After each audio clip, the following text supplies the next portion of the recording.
Hi, everyone. We are back and we are going to talk about one of the most important kind of mathematical constructs and ideas that we're going to cover in controls. And it's not one that's really an academic exercise. It's one that we're going to leverage when we build and design control system. And it's working in basically, we just did, whoops, oh, something, we just looked at deriving the equations of motion for a system, like having those equations of motion, then solving for our time response of the system based on an input response that comes from the command control, and then solving that all in the time domain. Now, as all of you know, solving ODEs is difficult, it's laborious. Are you doing it analytically? Are you doing it numerically? So there's this mathematical construct, which is the Laplace domain or Laplace transforms, where we are going to represent a function in the time domain. And you see here, this is lowercase. And we're going to perform a Laplace transform and work now and convert this to basically a Laplace function in the S domain. So T time domain, S domain, just like we did for our Fourier. And it's really important to not conflate Fourier analysis and Laplace transforms. Fourier is converting from time domain to reciprocal domain, or which would be a frequency space, and it's a reciprocal space, truly. But for the Laplace transform, it's transforming your function from a certain domain to an S domain. Now, what is the meaning of the S domain? Well, let's take a step back here first. The S domain and the whole purpose of Laplace transforms is that we can actually perform a lot of these mathematical operations a lot more simply. So we can kind of work with ODEs and equations of motion, and when we represent them in the S domain, it's going to make our analysis simpler. So really, using the transfer function, we can kind of basically, it creates like algebraic equations and systems of equations that we can do math simpler. So that's kind of the big motivating factor. Now, you can convert that S domain to a frequency term. So you could basically work and analyze your system in the frequency space as well. But again, it is distinct. You have to make that kind of second transformation from S to really, usually it's I in imaginary omega. So that's typically, and we'll see that in a bit with the Bodie plots and all those good things. So Laplace transforms and transfer functions. So that's kind of the key idea here. So we're going to be working and we're going to convert the system into that Laplace or that S domain with the Laplace transform. Now, Laplace transform is an integral. So we take a function in the time domain, multiply it by this exponential S domain, integrate it in terms of t, and then this is our Laplace transform. So this is, again, the Laplace transform. Now, will you ever do this math and integral by hand? Absolutely not in this class. We are going to utilize, and in Mathematica, there's a function that is Laplace transform. So you basically type it in, it's a pre-built-in function, and it will give you essentially that transformation. So let's kind of we can look at a real example. So for example, if I have a function, and you can see here, let's say I have a function, let's say 10t. 10t, the syntax is, okay, it's a function in this certain time domain. It could be x, y, whatever. And now I'm converting it into an S domain. And now you can see I've converted that function into this kind of S domain. So that's how essentially this Laplace transform is going to work. It's doing essentially that math. And you want to make sure and you understand essentially how it's working, but you will not be doing these integrals. In the past as well, and we'll kind of see it here, we were used to, when I was a student, when we had Laplace transforms, we were given this kind of table. So it's a table of basically Laplace transforms for certain time domain functions. And you look at the table, or you'd have to, as when I was a student, I'd have to memorize this table, and then you leverage that to solve problems with Laplace transforms. So you will be allowed, and you'll use Mathematica in order to calculate those Laplace transforms. Now, this is important, and it's distinct from Laplace transform and transfer function. Transfer function is incredibly critical. We are going to depend on transfer functions to describe typically our equations of motion, or more accurately, it is going to be some output over some input. So the output in the time domain, we're going to calculate, and we're going to basically calculate that Laplace transform of that time output function over the time input function, and that relationship will give us our transfer function. And that transfer function is typically, or can be, related to our plant dynamics as well, potentially. So it's very, very, very important. Transfer function is output over input.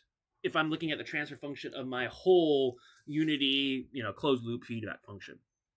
So, and our assumption here is that all of our initial conditions are 0. Now, this is how we're going to use Laplace transforms. We're going to derive the ODE, then we're going to take the Laplace transform our ODE, we're going to solve for our transfer functions, and then when we need to, or we want to analyze time domain specifications, or if I want to look at the time response of the actual system, then we'll just do an inverse Laplace transform, and then we'll be fine. So actually, we can do that here. Inverse Laplace transform of, and I'm gonna, let's see if I can be lucky. And there you go. See, get it back. Nice. I just took a guess on that syntax. All right, so let's do kind of our worked example here with essentially the car that we just worked on. So, and this is a little bit kind of clunky, a little bit Mathematica, so sometimes it could be helpful, as you're going to see here, to kind of work with this. So we have our car model system right here, from the previous example that we were working on.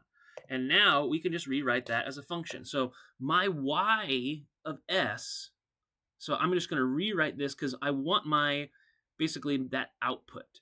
And that output, I'm going to put everything essentially on one side of the expression.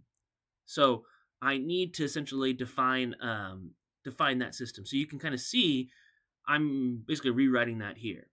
So I'm going to take that and I'm going to define essentially my v of s. I'm going to put that here. I'm going to define, and you can see here, when I take a Laplace transform of a derivative, it gives me just whatever that constant is times s, and then I directly convert it here.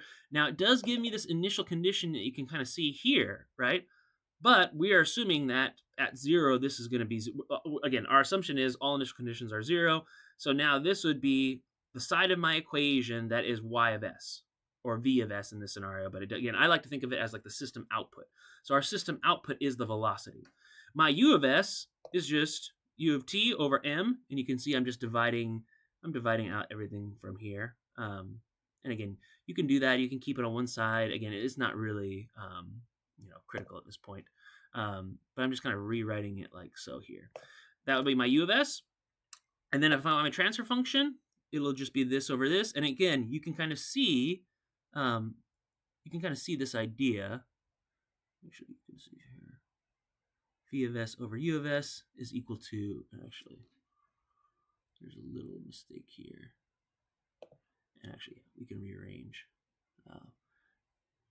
Because I'm just doing this over this. So it's just an algebraic, it's a little bit clearer essentially on the notes here. But you can kind of see the values. I have a Laplace transform of that function. Actually, it's actually very simple, you see here. So this is equal to our transfer function, but the transfer function is this over this equals, basically 1 or null. So I have to actually do 1 over ms times b. So this will be our transfer function.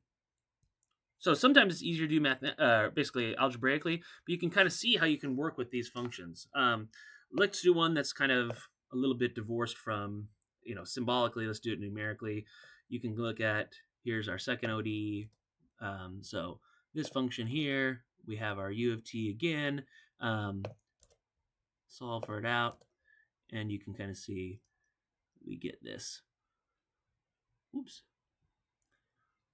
And we can actually, you can even now set it up where u of s is not just its own function. You can actually give it a value. So you can set u of s, it's the Laplace transform from that, but it's also equal to 1 over s. And we can kind of see that here. See this here, rearrange it, and then you've got your function. So this is our response. So our h of s would be v of s over u of s. But if we just want to look at this ODE, and we want to solve the ODE with the Laplace transform, this would be essentially that v of s response. So you have your h of s, and you can basically just move it over. And so what you'll have here, you can then inverse Laplace transform that, and then you can get this function. So that's kind of like the idea as well here. So you can set this value equal to 1, and then you could rearrange for it. If you know that, you can also basically set that up immediately. So you can put that as 1 over s. So you can kind of see the steps here.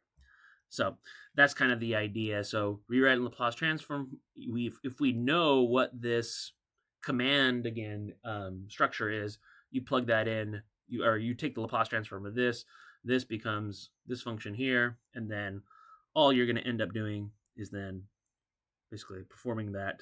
You could rearrange essentially some of those values, but you can take the inverse Laplace transform. So actually, if you can see this here, the inverse Laplace transform of this function, we can jump kind of this additional step. This is partial fraction decomposition. This is if you were just kind of mathematically trying to get to that solution. You're rewriting it in a different way. There's a lot of, like, you can solve a lot of these, and that's kind of the beauty. It's the beauty of Laplace transform because, again, you're solving a lot of these ODEs, and you can use algebra and rearrange. There's different mathematical, like, analytical ways you can analyze the systems, but you can also use mathematically as well, or Mathematica as well. Same thing here. If we have this function, what's the Laplace transform of that function? It becomes very trivial in Mathematica, and you get your answer. So this is the whole idea. We need to be able to do this. A lot of classes will spend, lecture upon Laplace transform, but the key idea is that you have to know what the transfer function is, know how you can actually calculate Laplace transforms, and how you might go back in the time domain for that. And next time, we're going to see what about the scenario when we want to actually look at the frequency response and that interpretation, and how we can leverage transfer functions and Laplace transforms in order to do so. And additionally, how do we work with Bode plots? So we'll see you in the next video. Thanks. Bye.